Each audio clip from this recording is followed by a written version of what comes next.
to ask a guy that gets the discount at Cracker Barrel to take up the mantle of Captain America over you, like, Jesus Christ. Also, he's geriatric, for Christ's sake. Captain America's got a special hook on his walker for the shield.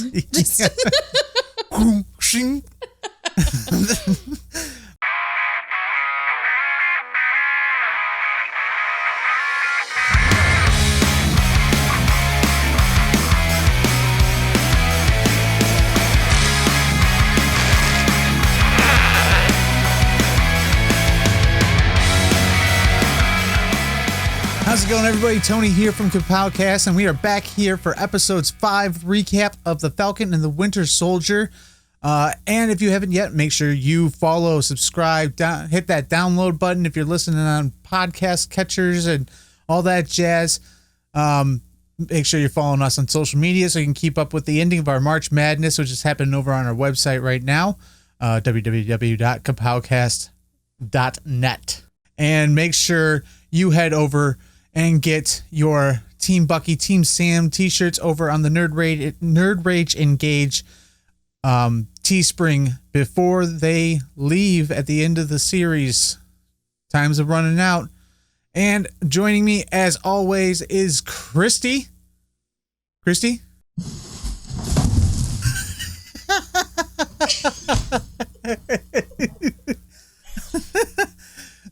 When we make promises here. Hi, everybody. When we make promises here at Kapowcast, we goddamn keep them. That's right. We're men of our words. That took her 45 minutes to fully set up before we started. You're welcome. Oh, you are welcome. But yeah, so Falcon and the Winter Soldier, episode 5, entitled Truth. That's it. Just truth. Or truth, depending on where you're from. Initial thoughts. Wowzers. Wowzer. Starting out hot with that battle scene, and then cooling off a little bit to do what Marvel does best, that I love in Marvel Comics, and that's to take our heroes and show the human side, which for me is why what Marvel they beat out everybody at, is because they humanize their heroes, which so many think is like blasphemy, to have them presented as flaws and all this other stuff, when really that's what creates a good character. You can go out and save the world all day, but in the end, the fact that you're flawed and that you deep down are just a human being that deals with everyday crap that everybody does is what makes Marvel's characters relatable. What was your initial thoughts here on this episode? It was the longest episode of the series so far. It's 61 minutes, right? 61 minutes is what we clocked in at, but I feel like we went back again to just pure action. Yeah. There wasn't a whole lot of story. I feel like we have less to talk about this week than we did last week. So I don't know. I loved it. It was good. There was a lot of comedy that they brought back into it while, balancing out with some very, very heavy commentary on, the social climate, political stuff. And then also, of course, addressing the end of last week's episode and the heaviness that was that. So yeah, they did a great job. I liked it. I'm glad they actually didn't braze over what happened at the ending of last week's episode, because a lot of times that kind of stuff kind of gets brazed over because of the whole hero villain aspect. But obviously with Walker, it's not just like a villain ordeal. Like, this guy was set up to take up the mantle of something that meant the most to the U.S. country, and then he goes and does what he did, and collapsed some guy's sternum with a vibranium shield, and then tries to do it again. Yeah, he said it worked so well the first time. Let's keep it going. This is obviously Mortal Kombat, and this is going to be my finisher. Exactly. I was going to say, it's a signature move. So expect that every time. Yeah. All right, so let's roll out with these top 5 moments here. Opening the show, our show, and Falcon and the Winter Soldier. is bringing Walker to justice, which is the opening fight sequence, which we opened the show with Walker on the run, and once again you present yourself with the question, if you're innocent, why are you running? And Bucky and Sam are hot on his tail to take him in, pretty much. Like, I don't even know if they're planning to take him in, but just to kind of bring him to justice, because like, I don't know. I feel like there was a lot of mixed emotions there, because you have Bucky and Sam who hold the shield and Steve, and what Steve presented very high on a mantle, and here's Walker and basically just like unzips his fly and pisses all over the whole thing with what he does. But this fight scene, dude, wow. This was like, it had aspects of every single Marvel film, and almost kind of what happened to Bucky and Sam in Civil War. They learned a couple things from Spidey, I seen in the fight. Like Sam goes to charge for Walker and shoots like a grappling hook for the shield, and totally pulls that move that Spidey pulled on him. And I was like, oh, Anthony Mackie, you better thank Tom Holland instead of making fun of him at the next press show. That's right. Yeah, our boy Spider-Man taught him a few things about physics. Very fun. It was very, very, very fun to see. The opening of this fight, it's weird because it's almost like Walker's completely off his rocker, but also still has like a foothold in what he should be doing. And I don't even know really who engaged first, because the way it was shot, it looks like Bucky engages first, but when they do the wider shot, it looks like they engage at the exact same time, because what was it? Walker says something right before they hit the pavement. Like, you don't want to do this. And Bucky returns with, yeah, we do. And I was like, he does. I don't know about Sam. Like, I think Sam got a hard hit right there at the beginning that if I was Sam, I'd be like, I don't know if I want to do this, man. Like, this sucks. So I'm going to sit this one out, boss. You take it. All right. But what was your favorite moment in that fight? Because I have like 20 of them. Ooh, I think after Bucky gets taken down and then Sam is like on the ground, it looks like it's over. And then all of a sudden Bucky comes back and they just tag team the hell out of Walker. That last move? The last point where it's like, oh, you thought this was done. But then Bucky comes back with like the full on Winter Soldier face. And he's like, I am done with your BS. You almost hurt my arm. I'm not here for it. You're done. Yeah, that was a phenomenal. It was like that cherry on top when the team that hasn't worked well through the whole thing finally pull off this one maneuver that's like a tag team move, and finally you see it start to kind of piece itself together where they can work side by side and actually make it look good. Exactly. It's like they took so long refusing to acknowledge that they were a team. Yeah. That now that they're working so well as a team, it kind of clicks for both of them, and they're like, wait, dang it. We're a team. Yeah. Yep. That's that was probably the top tier moment in that fight for me. But like just seeing Bucky go head to head with Walker was enough to make me just like kind of do one of the and when Walker throws him into the electrical box, I thought his arm was fried for sure. I was worried about him. Just like the electricity and then the just twitching. I was like, it's gone. Yeah, I was like, oh, they didn't ground the Wakanda technology. But then I was like, good thing it's detachable. Let's get this guy like Mr. Potato Head. Bring in the replacements. Let's go. But we see the end of the fight, which is ended rather brutal. They get the shield back, but they end up having to break Walker's arm or fracture it. I don't know, whatever they did. It wasn't nice. I'll say that much. It was very forceful, but to get that shield back. That was the only way it was happening. Walker was not going to let it go. So we see that happen, and Bucky's the one that has the shield at the end, and he ends up dropping it to Sam, which is kind of like for me was like the tip of the hat. Like, no, like this is yours. Like this is like Bucky pulling the dad scenario and going, man up, take the shield. It's meant for you. Yeah, stop this. That whole thing. I referenced this kind of point, and as my list of top fives it's titled, "You should have kept the shield, Sam." Yeah. Because Bucky has said it like 5 times throughout the series so far, and he finally drops that shield like, I told you so. Why don't you start listening to me? Quit being an idiot. And Sam's like, I don't know. Sam does something really weird. I tried to kind of sit there and read into it a little bit, but he picks the shield up and he's like trying to wipe the blood away that's on the shield. And I don't know if he's having like this like critical moment of like, dirty must make clean, or what's going on in his head there. I could not put myself in the shoes. I couldn't figure it out.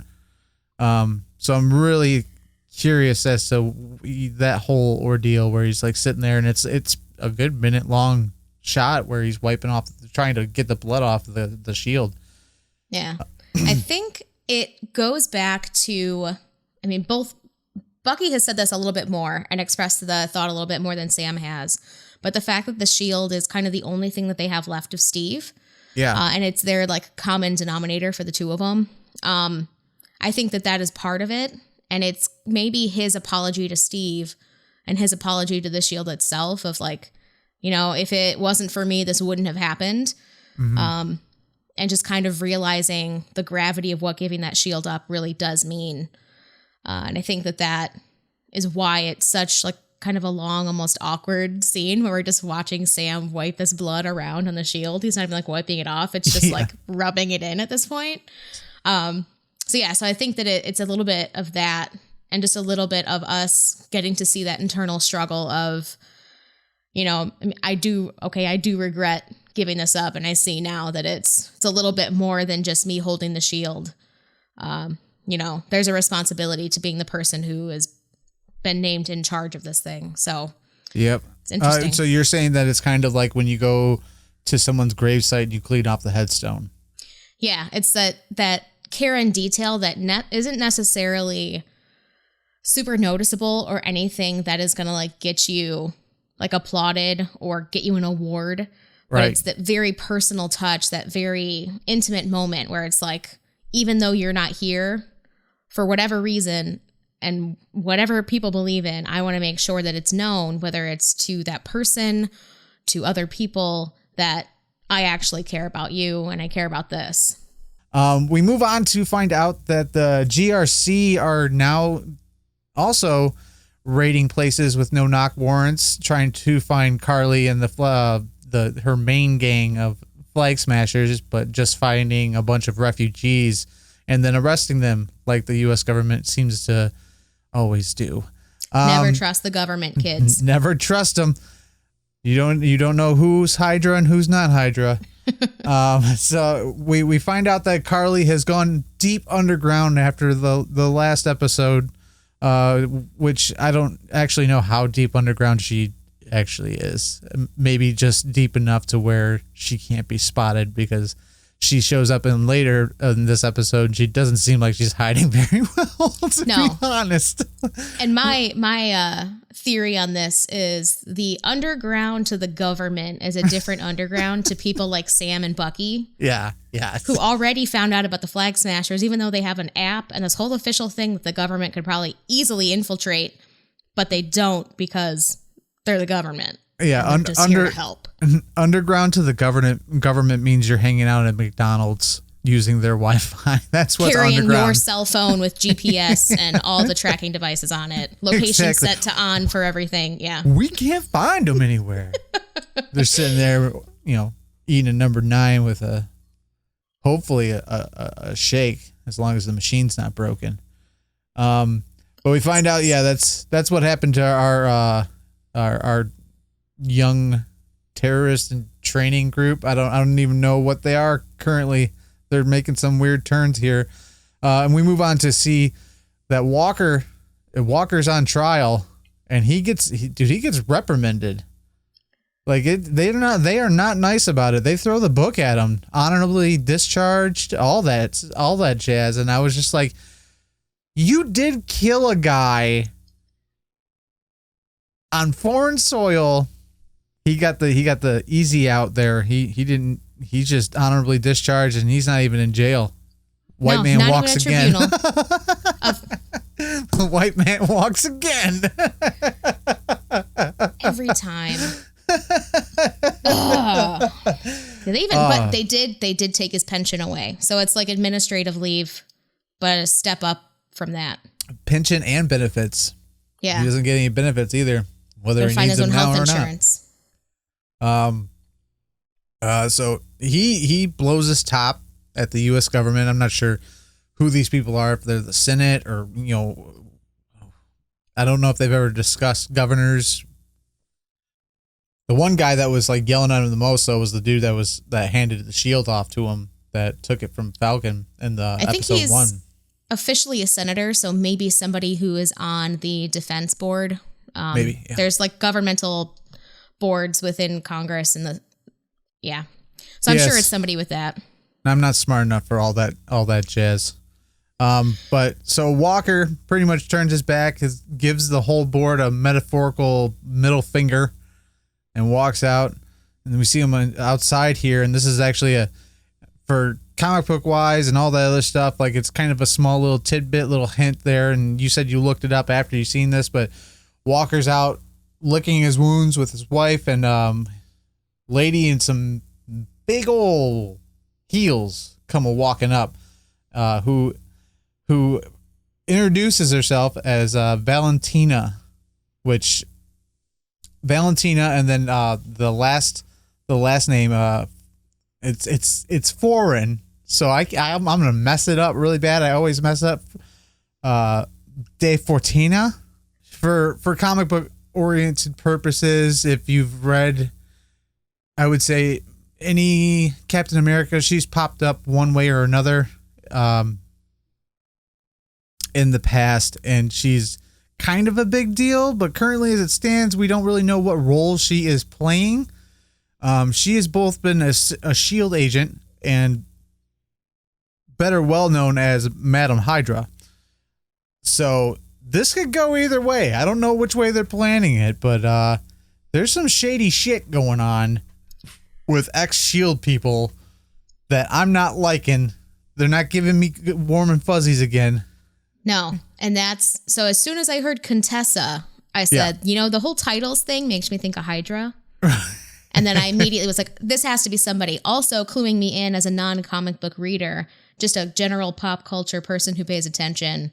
As soon as I saw Julia Louis-Dreyfus walk in, I said, Marvel's not going to shell out the money to pay for her name to be a one-off cameo. She's going to be something. She's a big deal. I looked it up. We'll see which way they take it. But I did also see there's a little bit of a history with Carter. So we'll see if Sharon and her little side deals that we keep seeing sneaky peeks of, we'll see if that comes into play. I forget how deep it goes with her and Sharon. The most I remember is Madam Hydra would always, when she wasn't Madam Hydra, she was part of SHIELD, would always flirt with Captain America. And she's done it twice now. Once when her and Nick are together, Nick Fury, they end up like getting together, and she flirts with Cap to make Nick jealous. That doesn't end well. And then there's the whole ordeal of she flirted with Cap again to mess with Sharon when Cap and Sharon were seeing each other. She's one of them girls that comes up, and doesn't matter if your girl's there or not, she'll take her seat, do that little brush to the arm, because she knows exactly what she's doing. She's just there to piss you off. Exactly. She knows how to get her way, and she does whatever she needs to do. You know? Yep. So she goes and meets up with Walker, gives her a business card, which is blank, which I don't think it's actually blank. all There's this like some stuff is going to come lemon back. juice. Yeah. National treasure, the Yep. lemon juice and the heat. That's what it is. It's got to be. All this is going to come back in the next episode, either at the very end or just something. It's just going to have a little boop, little thing where all this stuff that happened that like I would say probably a vast majority of viewers probably just brushed off, where they were just kind of like, okay, whatever that was. Because we all hate John Walker. I don't really care about his storyline. No, you should be paying attention now. This is the pivotal point of John Walker and his storyline. Yeah, I was gonna say this is a villain origin story now. All right, Yeah, it people, is. you got to pay attention. Yep, John. I'm hoping and praying John Walker stays around a little bit longer than this series, because his character, it gets fun with his character. Also, this man deleted his Twitter for this show. He deserves some additional roles.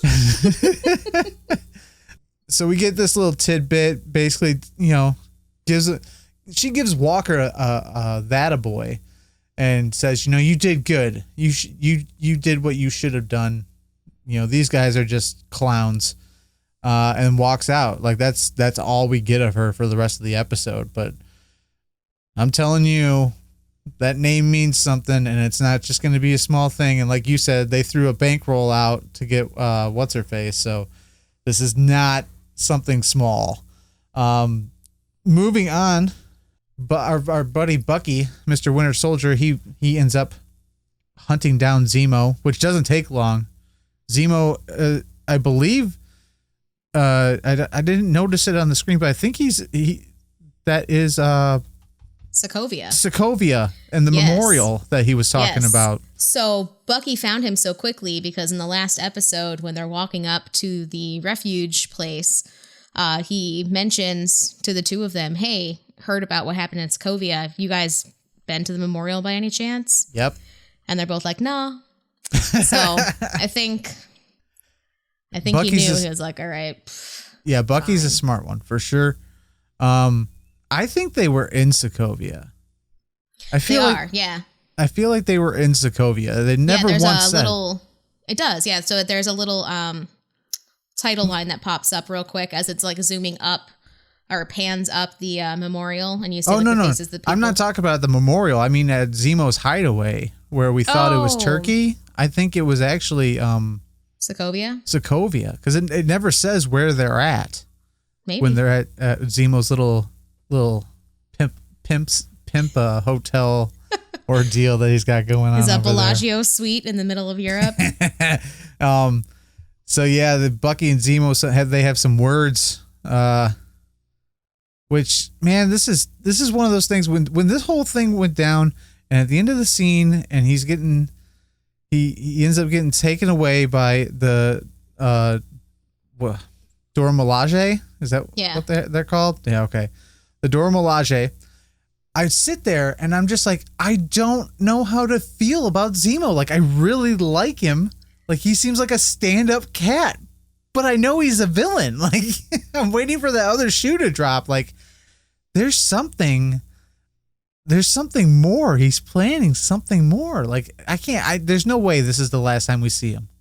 I can't. No, and I don't know if he's going to come up in the Wakanda series or if we're going to see some, but the fact that they named exactly where he was going to go, what is it, the raft? Yeah, the raft, They which is it's the same prison. It's the same prison that like Falcon and all them are held at in Civil War. That's the raft. Okay, that's probably why it sounds familiar. But the fact that it's like named and she's like, you're going to know where he's at. I feel like he's going to come back. I don't know. It's Zemo. He never is fully gone unless he's like killed. But even then, it's like they killed his twin that we suddenly find out he has, and he's alive still. So we see Zemo, Bucky, and there's a moment, I can't remember exactly what's said, but basically Bucky tells him, "No, we're gonna handle this our way." And you hear the cocking of a gun, and Bucky raises this gun to Zemo, and I was like, "Oh, I think." Out of all the people, I wouldn't see you wanting to kill him. Like, I would expect, like, somebody from Wakanda or something of that matter. And he pulls the trigger, and, of course, click, no bullets. And he drops the bullets in his other hand. And Zemo says something, and I'm going to go back and look at that list Zemo says, I took the liberty of crossing my name off of your list. No hard feelings about, what you had to do, et cetera, et cetera. And you get a good look at that list in episode 2 or 3. Yeah. I did not see Zemo's name on that at all. But on the other hand, I wasn't like looking down all the lists. Like, that's one of those moments where you have to go back, pause it, get real close to the TV screen, be like, Easter eggs. So apparently Zemo's was on Bucky's to-do list. I don't really understand why he was on the list. Because it's not like Bucky did wrong to him. Zemo did wrong to Bucky. Yeah, but it makes sense because later on in the episode, there's we're going to talk about it a little bit, but there's a moment where Sam goes, like, my dude, you were not making amends with these people on your list. You were avenging the things that you did as the Winter Soldier. And so I think because Zemo created the Winter Soldier, he's on the list because it's actually a list to avenge people by. So he's avenging the people that he hurt by getting rid of Zemo or whatever, giving Zemo over to the Dora Milaje, whatever his plan was. That's where I was like, maybe? Or is Zemo's egotistical self being like, I wasn't on the list. Notice I wasn't there. I put my name down because, like, you put me in jail, even though it wasn't Bucky. It's Zemo, so who knows? So Zemo, he's getting taken off by Wakanda's finest, and Ayeo, I think that's how you pronounce her name, basically says, hey, White Wolf, it'd probably be a good idea to stay your ass out of Wakanda for a while. You kind of did wrong by us. And he's like, fair, okay. Which I was kind of like, I get it, but I don't get it. I get it, but I don't get it. Also, I just want to know how often he goes back to Wakanda. I don't think he goes back to Wakanda. Like, he's been a pretty busy guy. He was gone for 5 years. Does he vacation there? Does he just hang out? Like, why was she like, don't come back? We don't want to see you anytime soon. Like, what? I mean, wouldn't you vacation in Wakanda? I know I would. Live there. Screw that. I'd apply for citizenship. But so he says, fair enough. But I need one more favor from you guys, because of course you guys have really sweet tech. Which reminded me, like, we see Walker in that first fight just rip off Falcon's wings, which made me incredibly sad. And I was like, great. Any hope for Red Wing 2.0 is just gone out the window. Like, we're not going to get a Red Wing 2.0. Although maybe Wakanda slipped a little something in there. That maybe would they like like the Red Wing too. that would be like a Red Wing 7.5. Like, that would be such an upgrade. I'll take it. Bring Red Wing back. So yeah, hashtag bring back Red Wing. Red Wing 2022. So yeah, Bucky ends up asking them for the favor, and we cut to see our number 3 moment, which we see Sam coming back to a very familiar place that was there in the earlier season. Once again, I don't know why Sam is like really impending on like going to see this guy that wants nothing to do with anything of this legacy, the U.S. government, or any of that. But he goes back to talk to. All right, I'm going to pause here. So for our viewers out there, our listeners, for you podcast listeners, I'm going to suggest a fun little game to play. If you imbibe in the adult beverages, go ahead and over the rest of this episode, go ahead and just anytime Tony messes up this character's name, go ahead, take a little drink. Take a little drink. It's gonna be real fun for you. Be careful. But Sam goes back to talk to Isaiah, and and he goes back to talk to Isaiah. I guess I don't even know, to get the heritage of where he came from. Like, obviously, this guy does not want to talk about this, and you're bringing up this really shitty time in his life. So why do you insist on picking the scab? I want to know if Sam walked in with the shield in hand. I know it wasn't to just show up and be like, look at what I got. Look at this. Like there was a purpose behind it. Was Sam going there to be like, you should be the next Cap? I feel like that was it. Was Sam going there to legitimately get his advice and say, as a black man who, you know, was in the position that you could have taken up this mantle had you been done right by, should I take it up? Like, I have the opportunity. What's your side of this? That is what I'm not totally sure of, but it's interesting. I kind of got the feeling he went there with the shield to basically say, you should take this mantle up, which the guy looks like he's a senior citizen. Yeah, like he could still beat everybody's ass. Yeah, he could probably kick the shit out of almost like 90% of the villains, but to ask a guy that gets the discount at, you know, Cracker Barrel to take up the mantle of Captain America over you, like, Jesus Christ. Also, he's geriatric, for Christ's sake. Captain America's got a special hook on his walker for the shield.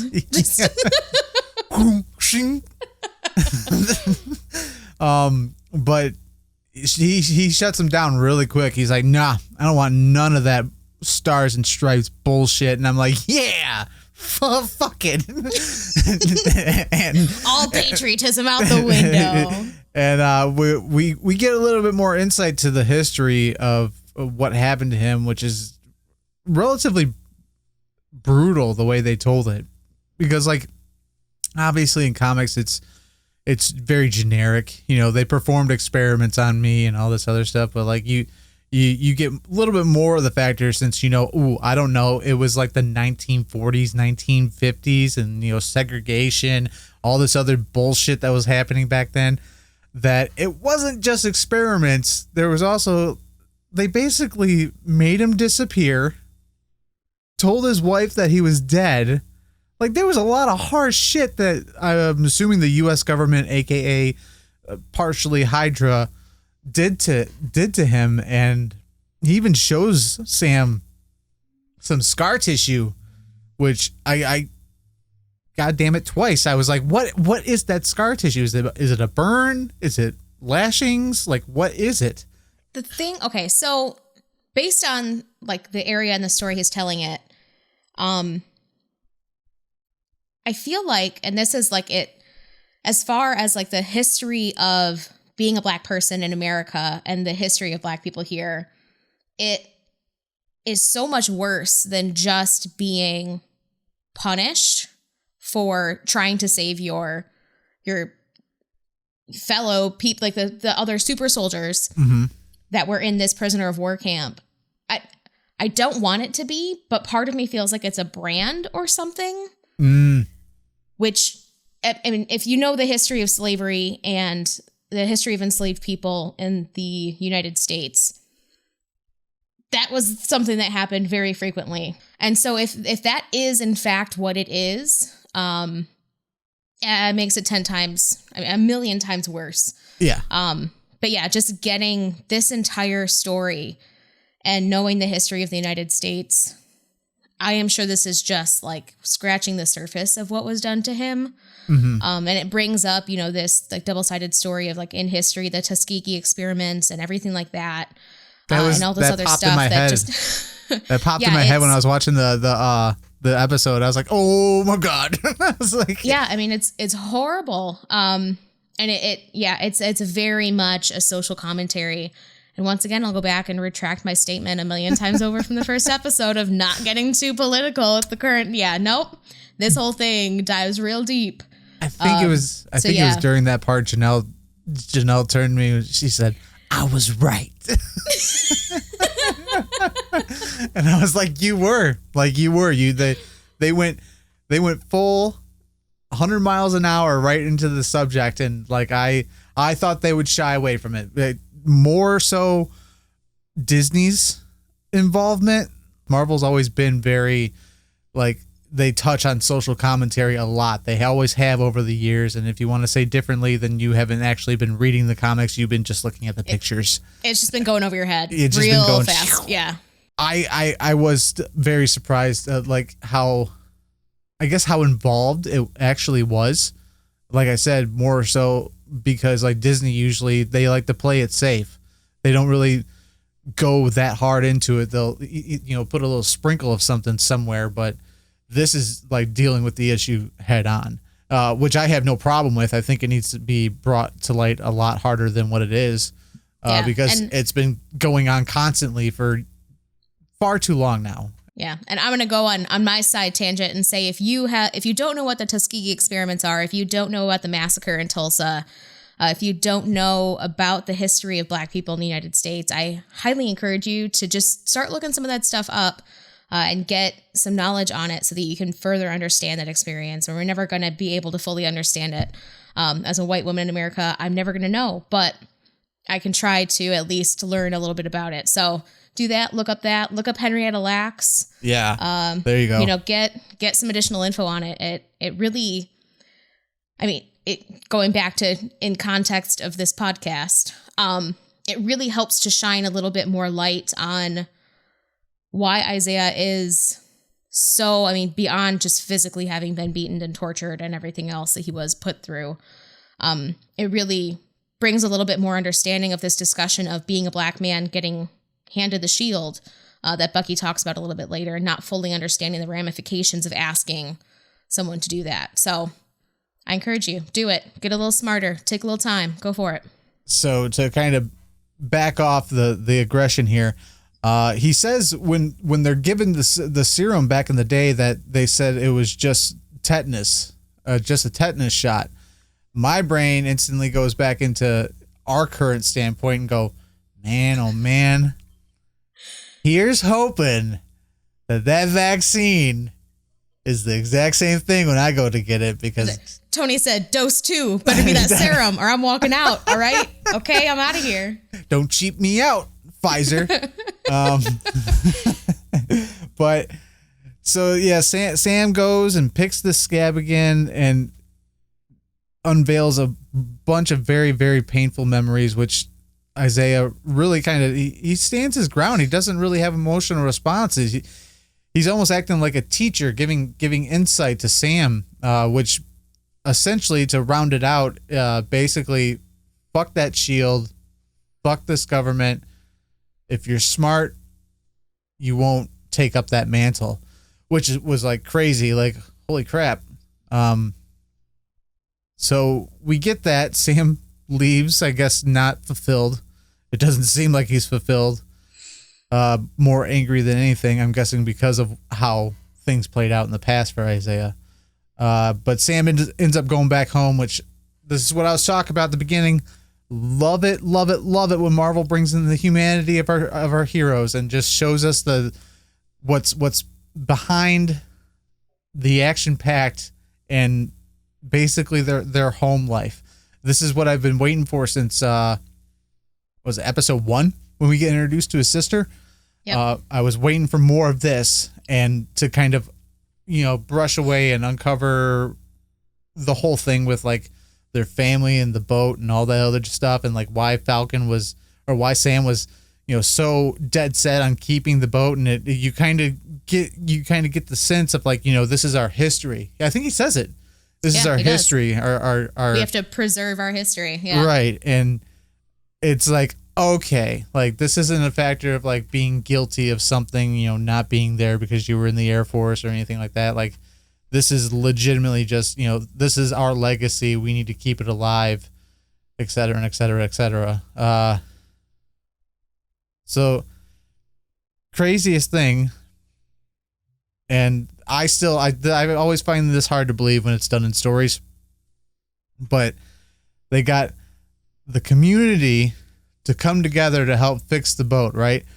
This is here in Michigan, we don't do that. Like everybody's for themselves. You never see the community come together of this nature. So I don't know where exactly Sam is from. I can't remember where it is, but gosh darn it. If that's not heartfelt, I don't know what else. I don't know. I might beg to differ with you on that one, because Flint, when that whole thing was going on, the community came together in Flint and even outside of Flint within the state of Michigan and helped him out. Granted, but people were getting poisoned and dying during that. Like this is just fixing the family's boat. If people in Flint were like, hey, I need to fix my boat, I'm pretty sure most of them would be like, fuck you. Like, fix the boat then. I don't know what to tell you. Think of it like this. It's like they did it in like, physical real life. We do it via GoFundMe's for medical bills now. That's the community getting together. I mean, I guess so, but that's not like the community. That's like just all kind-hearted people that like have the GoFundMe app on their phone, and they're just like, hey, I'm going to go throw some money at a GoFundMe real quick. I'm just trying to make humanity be a little bit better. Tony Vance says, nope, humanity is garbage. The community never comes out. No support anywhere. It's only fiction. It's very hard for me to believe that every person. Well, okay, so he says something about the community owning his mom and dad. So I feel like he kind of strong-armed them. Like, hey, remember when mom and dad did this for you? I need an engine for my boat. Yeah, he gets the book out where I'm sure his mom and his dad kept detailed notes of everything they did for other people. Right. So he called up people with the longest list and he said, do you remember when my parents did this? I'm going to need you to pay up on that debt now. All right, get out here. Let's go. Remember when my yaya came over and made you that meal? Oh, my goodness. But yeah, so, there's that whole aspect, and I think it was one of the guys that was actually there in the dock in episode 1 ends up giving him what looked like a new engine, or at least a new header or something. I couldn't really tell what it was. But gosh darn it, if it wasn't used to make probably the best intro for Bucky ever, how are we going to get it off the truck? And you just see Bucky go, whoop, lift it up, put it down, which he ends up, he's there for making a delivery. He got his favor from Wakanda, which is something for Sam, which gosh darn it, it's the worst thing I ever, it's like having a birthday present that's oversized sitting on the table and you have to wait till after cake to open it. And Sam just is so reluctant on opening that freaking box and showing me what's in it. Bucky went through the whole dang process to sign up for Uber Eats to bring him some stuff, and he's just going to leave it there. He's just going to leave it laying around. But Bucky showing up kind of brings us into our fourth moment, which I'm calling teamwork exercise, where Bucky decides he's going to stick around for the afternoon and help Sam fix up the boat, which brings in a load of comedy, like the whole "why didn't you use the metal arm?" Because I'm right-handed, and I laughed so hard at that stupid joke. So stupid. And then the next scene, we see him sanding, which you would use your dominant hand for, with the metal arm. Well, okay, Bucky, so I see you thirst trapping Sam's sister. All right, I see you. That was so good. Oh man. Hi, I'm Bucky. I was like, ooh. And then Sam's immediate just what?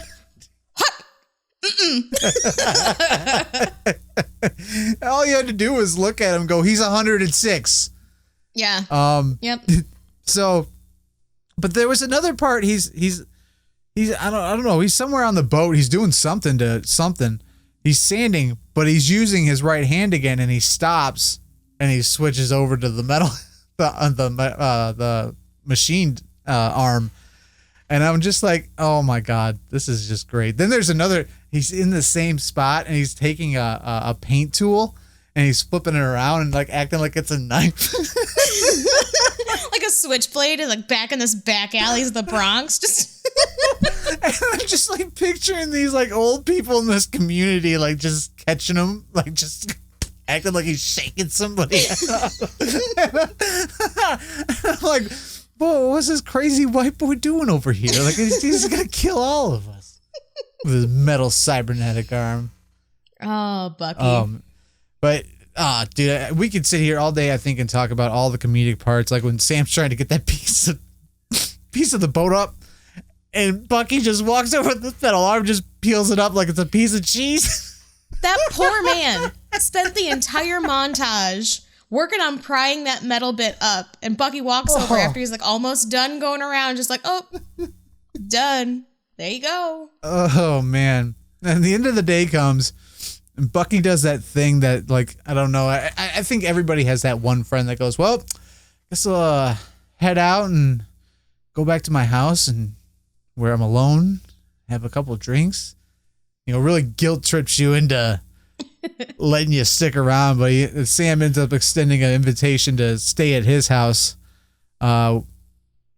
which is the first time Bucky wakes up the next morning on the couch, and Sam's nephews are playing with the Captain America shield, and they're actually like playing as if one is Captain America and one is whoever he's facing. And it's the first instance that like you see Bucky almost realize why Sam needs to hold the shield. So what is it? I think Bucky wakes up, and isn't that when they start, or he walks out and sees Sam training or something? Yeah. So that part leads us into the training montage.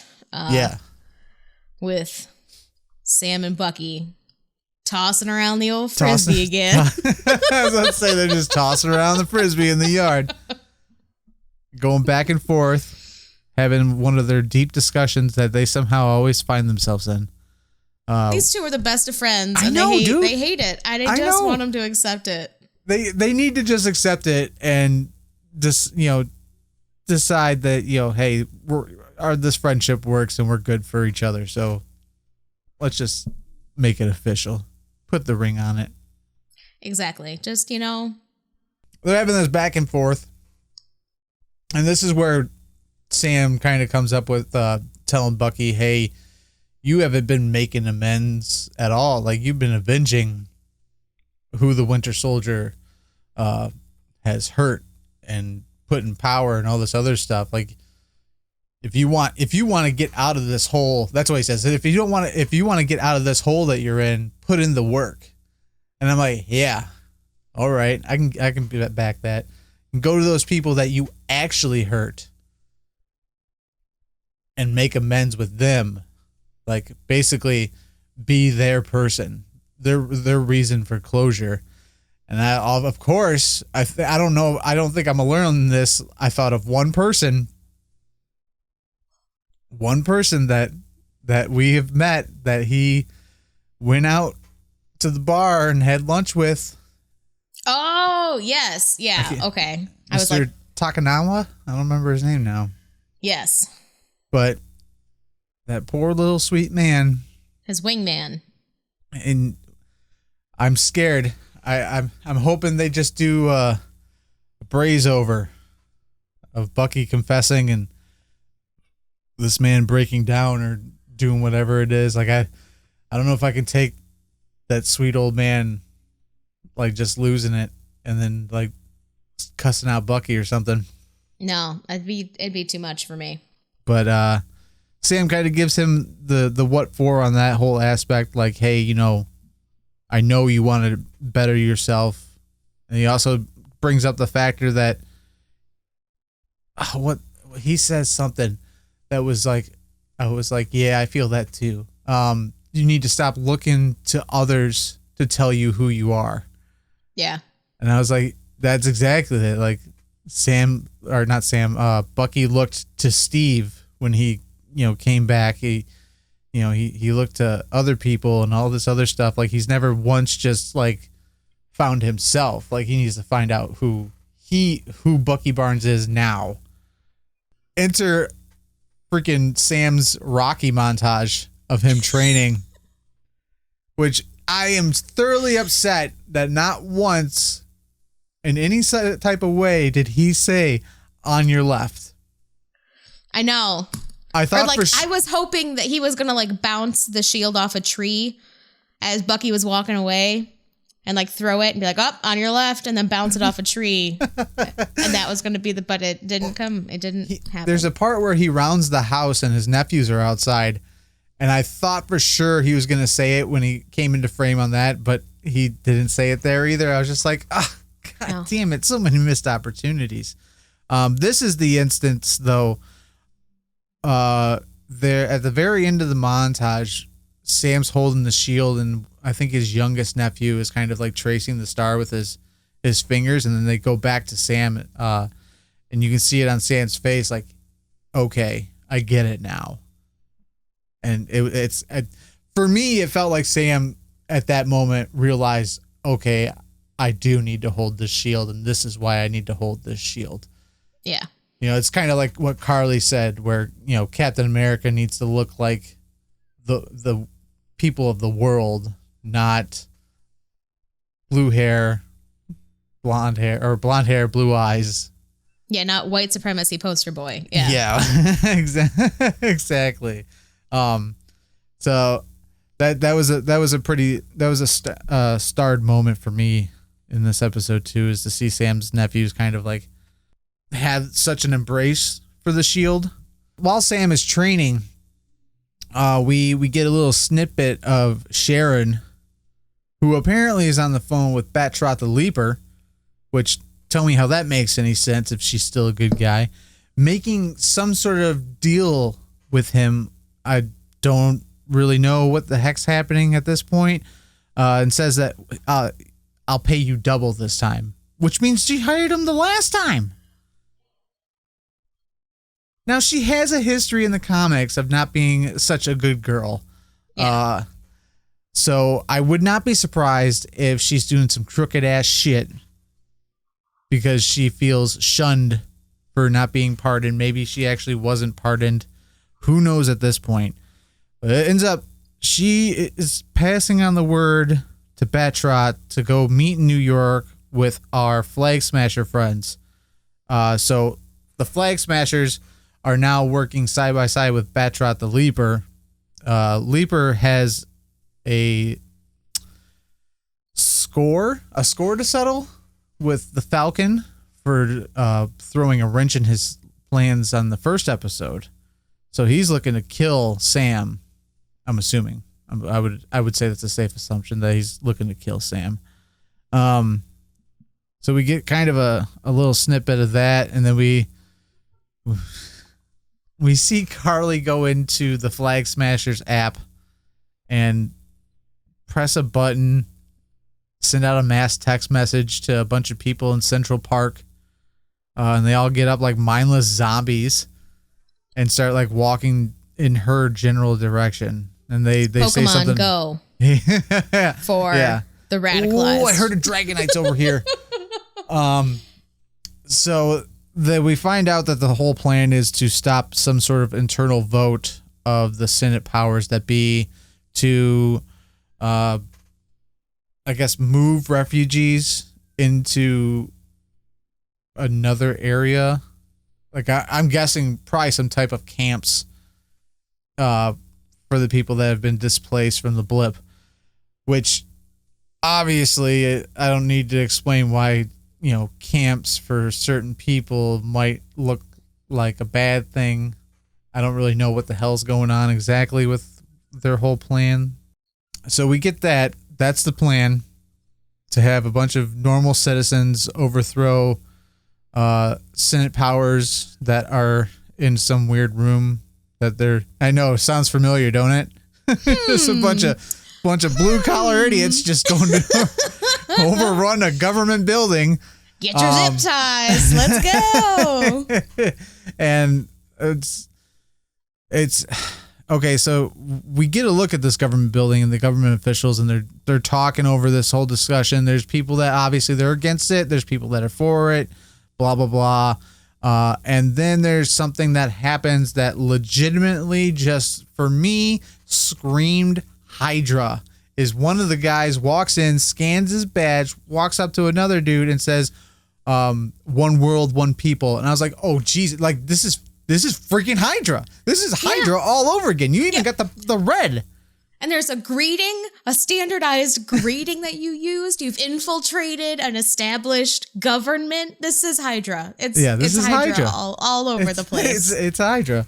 And we see these common folk basically take this Senate building and take these, I'm guessing, senators, and we're left with pretty much that was it. Like, we just see them come in, take these people. We don't know what's happening yet. Bunch of cliffhanging moments in the last 5 minutes. So we shoot back to Sam in what I'm assuming is either, I'm pretty sure it's his sister's house he's staying at. And Sam's getting word on New York. He goes over to that box, that sweet looking box that Bucky has brought from Wakanda, and he opens it. And of course they don't show us. They don't even give us a little tidbit. But you do see almost a wave of anxiety that washes over Sam, because he kind of takes this like big breath, like this isn't just a new suit, like this is something that means something. And like, obviously the first thing that went to my mind is the Falcon Captain America paint job that they did a few years ago in the comics, which MCU style, pretty sure that's going to look really, really cool, because the comic version was pretty cool. I enjoyed it. A little bit too much blue, so I hope they ex-nay so much blue and kind of put a little bit more gray in there. I would like to see gray along with the red, white, and blue scheme-wise. But yeah, we see that, and we bam, black, and freaking credits. And once again this week, I'm just like, that's just stupid. Just give me a little bit more. Wait. Did you miss a little? We got a tiny bit more this week. We got a little bit more. I mean, not on Sam. Not on Sam. But we did. We got our first mid-roll credits scene of the series, which is obvious the number 5 moment. Which we see Walker doing a little cosplay DIY action, making himself what looks to be a replica Captain America shield. And let me tell you, I can't weld worth a damn. I don't know the first thing about welding, but I've seen people who can weld and weld good, and that man cannot weld it. Like, there was just big old blobs. He's off-brand Cap, great value Cap, whatever you want to call him. You know this shield is pieced out of scrap metal. You need like a solid piece, and it's gonna be terrible. He's gonna throw it. It's gonna hit a tree and disintegrate. He's not going anywhere. I refuse to let this man win. Okay. This is obviously a big moment, because for those that may not know, John Walker becomes something else other than Captain America. He goes by another name, which we are calling. I'm throwing it out there this week. We're calling this moment U.S. Agent is Born. And U.S. Agent is basically, like, the way I always describe him is like, if the Punisher were to put on a Captain America suit, that's basically exactly what John Walker is. Like, he's not afraid to do the absolute of what needs to be done. Kill people. He's not afraid to kill people. It's exactly what Frank Castle's not afraid to do. He he's not afraid to get a little bit of blood on the shield. It's fine. Yeah. It's just how he is. He's freaking crazy. We'll leave it at that. He's a nutball, and some serious crap is probably going to come our way. He needs to go see that therapist, because I don't know anybody who can go from having a full-on mental breakdown, kneeling in the middle of a warehouse, to just whispering to yourself, time to go to work. Time to go to work. Try to kill somebody again. This man needs therapy. Twice. He tried to bring that shield down on both Sam and Bucky. Oh, the dude's lost his freaking mind, and it makes for good writing. But that is it. That is the end of the episode, the end of our recap. Crazy, crazy, crazy stuff. One more episode, and of course it's going to be, you got to be moving. Like, right at the season finale, you have to be moving. I said, okay, you know what? I want to do all the big things at one time. So that's what we're getting, you know? Like the Hulk smash. We promise the things that we say we're going to do, it's going to happen. It's going to happen. So yeah, I will be there next week to help her move. So we're going to figure out a way to cover this and hopefully get it out by Monday, which that's going to be the hard part. That you're not sleeping on Sunday. Oh, no, I got to sleep. I can't do that anymore. I'm too old for that crap. Monster energy drinks on me, sir. just dousing them. Is my heart supposed to be going this fast? But yeah, of course, make sure you are following us on social media, subscribe on YouTube and Facebook and all the podcaster apps. If you're not subscribed yet, I don't know what you're doing. Hit that download button, man. It helps us out and makes us look good. Make sure you follow, subscribe, download, everything. And of course, you can head over to Nerd Rage Engage Teespring. Get your Bucky and Team Sam shirts while supplies last. Going fast. And the series is almost up. It might disappear. You don't know. And then if you want to help us out a little bit, you can head over to our Patreon, patreon.com/Kapowcast, and become one of the monthly backers over there.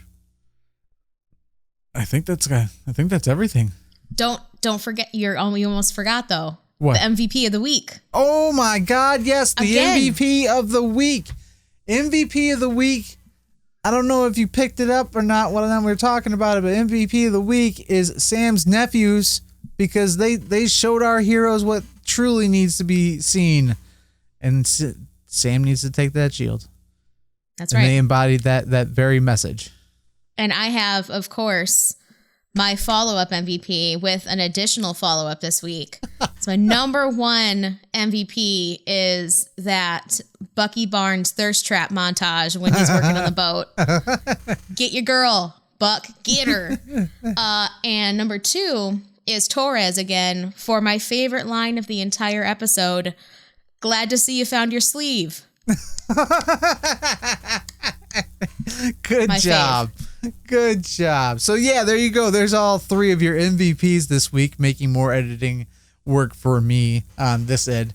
But yeah, so join us next week when we go over the series finale of Falcon and the Winter Soldier. It's gonna be a big one. I'm expecting a 2-hour episode, jam-packed, to kind of wrap everything up. Holy crap, it's gonna be wild. I'm not ready. It's Super Bowl? Fuck a Super Bowl. No, not here. Nope. This is gonna be bigger than anything, and I am ready. My body is ready. Let's get next Friday here now. There we go. Until next week, I've been Tony. That's Christy, and I'll see you guys later. Bye-bye.